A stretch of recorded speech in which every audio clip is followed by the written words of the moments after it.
আজকের গল্প নিশুত রাতের ডাক।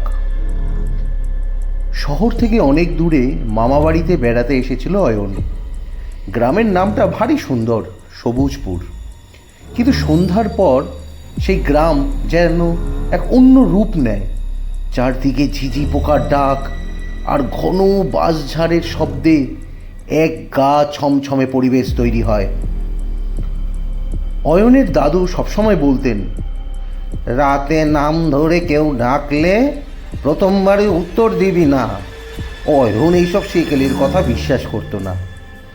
এক রাতে অয়নের খুব জল তেষ্টা পেল। রান্নাঘরটা ছিল ঘরের বাইরে একটু দূরে। টর্চটা হাতে নিয়ে অয়ন বাইরে বেরোলো।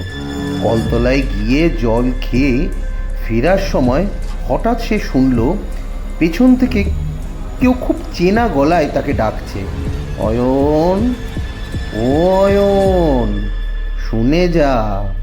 অয়ন থমকে দাঁড়ালো। মনে হলো গলাটা ঠিক তার মায়ের মতো না, কিন্তু মা তো শহরে, এখানে নেই। সে ভাবল হয়তো মাসি ডাকছে। অয়ন যেই উত্তর দিতে যাবে অমনি তার মনে পড়ল দাদুর কথাটা। সে টর্চটার আলোটা পেছনে বড় আম গাছটার দিকে ফেলল।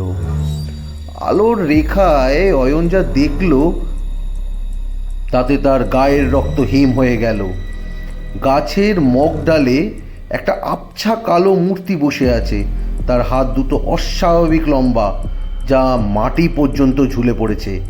সেই মূর্তিটি অয়নের মায়ের গলায় হুবাহু ডাকছে।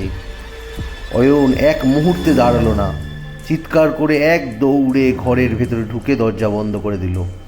পরের দিন সকালে সে দেখল আম গাছের নিচে সেই জায়গায় ধুলোয় বড় বড় নখের দাগ পড়ে আছে।